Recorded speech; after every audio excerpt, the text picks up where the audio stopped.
Hey everybody, I am back like I said with a quick follow-up video on the Spirit Seer, the model that I've been really looking forward to. I'm going to do a couple things on this video.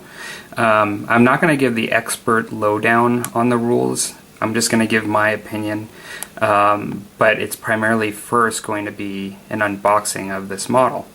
And so I've already cut a tab in the back open to try to get this out.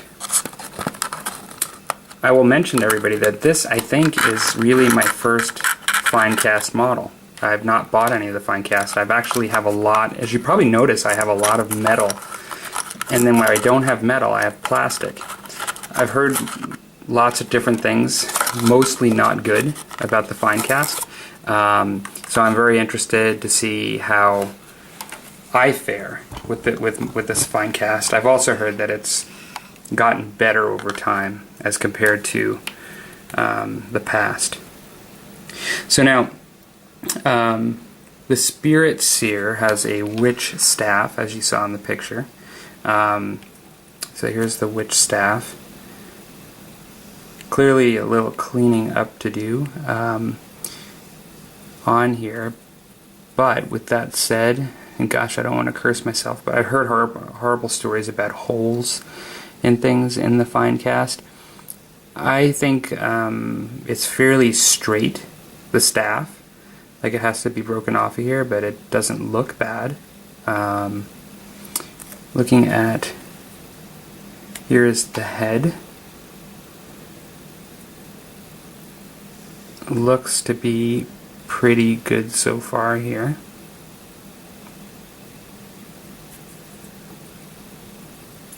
I really like the look of this. I think it's really, for those of you that were old Eldar players and looking back at the models, I really like the old Farseers that had helmets that had sort of like shields on each side of the face to have long, like two long eye viewing glass things, and then it's sort of like a very roundish head.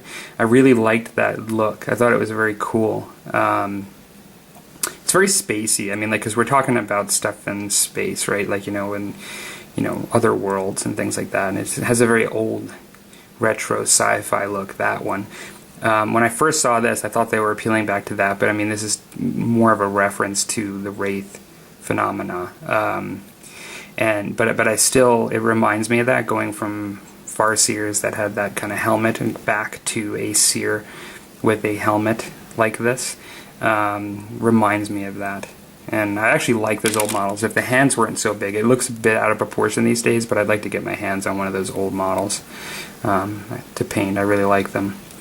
So you've got your wraith bone sort of spine, like that goes into the back of the model as well, which is going to differentiate it, as well as the helmet from your other Seers, being now a Spirit Seer. One of the questions that came to my mind immediately is that with using these guys for Wraith Guard and other Wraith constructs in the army, well, I suppose they only alter Wraith Guard, but because Wraith Sight is removed now from the rules, you'll find this staff looks very similar to I think to actually the witch staff that I have for the first Farseer. That Farseer I painted, except it has these here. You could probably proxy that Farseer, or any Farseer really, to use for this guy in the army. But I think this model's really cool. So here's the back.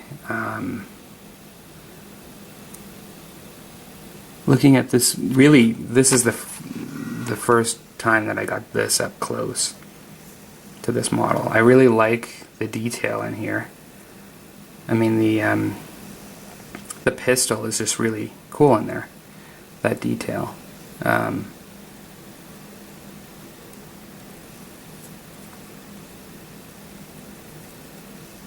would hate for this area to be really botched up because it's fine cast, not having had experience with it. It appears to be pretty good. I mean, there seems to be a lot of cleaning up to do as compared to plastic.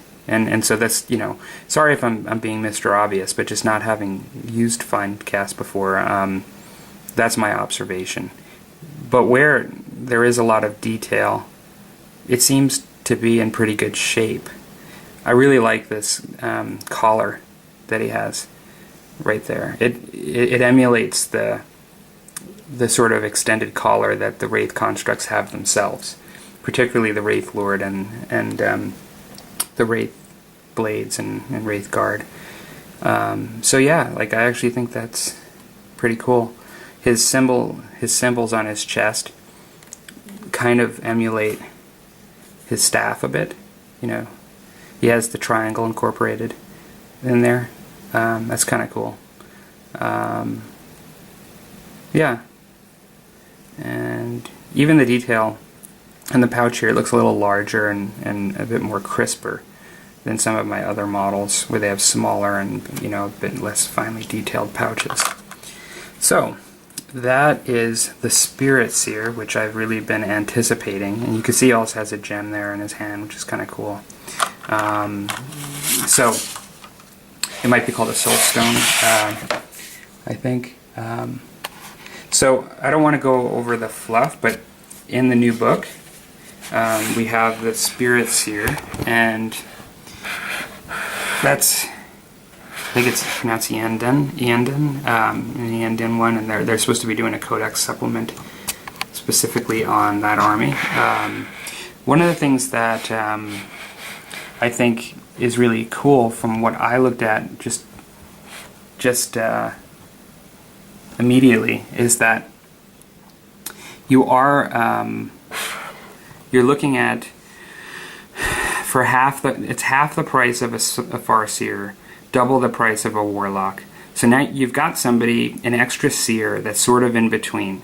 So the question is, the question probably isn't, when looking at the rules, as to whether you want to have 2 Spirit Seers instead of a Farseer, because I think the Farseer has access to the Ruins of Fate, you know, and divination, and some areas, particularly the Ruins of Fate, where you're getting opportunity for things like Doom and Fortune and stuff like that. And you know, like, I don't think that, for me, that's the question. And so let me just preface that I'm speaking for me here, just as a new player. What the question is, though, is maybe sometimes do you want 2 Warlocks or Spirit Seer? Where do you want to spend your points? The leadership is 1 greater on the Spirit Seer, so it's leadership 9 instead of 8. And you're getting an extra wound, and so in some senses, instead of 2 1 wound models, you're getting wound 2. But the Spirit Seer is also an independent character, and it's a mastery level 2, so you're getting your 2 warp charges, you know, instead of 1 for the Warlock. And so everything seems like it might just be double, but the other thing to keep in mind is that it's actually an independent character, the Spirit Seer. They both have rune armor, shuriken pistol, witch staff instead of witch blade. I won't get into that at this point because I don't know the witch staff very well at this point. But a couple of things that one of the really obvious things about this is that the Spirit Seer takes troops for Wraith Guard and Wraith Blades. So that is something not even to really compare to the Warlock. Like if you're wanting to run Wraith Guard, Wraith Blades, that you're going to want this guy, you know, if you want them as troops, you're going to run a significant number. But there are a couple other differences. As a Psyker, they both actually have access to Runes of Battle. And so your Spirit Seer being a bit of a downgrade in, let's say, power from like leadership and various things from a Farseer, you're actually getting access to that Runes of Battle where Farseer doesn't tap into that. Yet, if you like telepathy, that's where the Spirit Seer aligns with the Farseer. You actually can access telepathy as well. You can access telepathy with the Farseer. So those are interesting things. And the other thing I didn't bring up earlier is the weapon skill and ballistic skill for the Spirit Seer matches the Farseer at 5 and 5, whereas the Warlock's 4 and 4. And so it's interesting. I think it's going to add a new dynamic to the game, because you're adding this guy that's kind of like in the middle of the two, has a little bit of each of them, and then it's tied into the Wraith constructs very closely in its purpose. Then also, I didn't mention Spirit Mark, which it says here, at any point during the movement phase, nominate a single enemy unit within 12 inches of the Spirit Seer and place a counter next to it and show that it's been Spirit Marked. All Wraith Guards, Wraith Blades, and Wraith Lords and Wraith Knights and Hemlock Wraith Fighters can re-roll to hit rolls of 1 against the Spirit Marked unit. At the end of your turn, remove all Spirit Mark counters from play. That should be very interesting, just to see how that ends up panning out and being utilized. And so that's another interesting piece. And so, sorry, I'm not claiming to be an expert, and I'm not saying whether you should take this guy versus a Warlock, how you incorporate the Farseer if you take this guy. I don't want to talk about that, but I just wanted to talk about my perception that there's another option on the table, and it's in between the two, and it's a bit of a hybrid but despite that has its own special purpose. And so it's not just a hybrid, and it's not just its own distinct thing. It's actually kind of a little bit of both of those two prior seers. I think it's really cool. It's kind of like, as a new Eldar player, and having seen all the old stuff, it's like, we've got another thing here now to play with and see how we're going to use this on the table. So, hope you guys like this unboxing and my opinion on this model and how it may end up fitting a bit, and how it relates to our other seers in the Eldar Warhost. Okay guys, hope you're enjoying this release weekend, and talk to you later. Please leave your comments. I'm interested in hearing what you guys think too.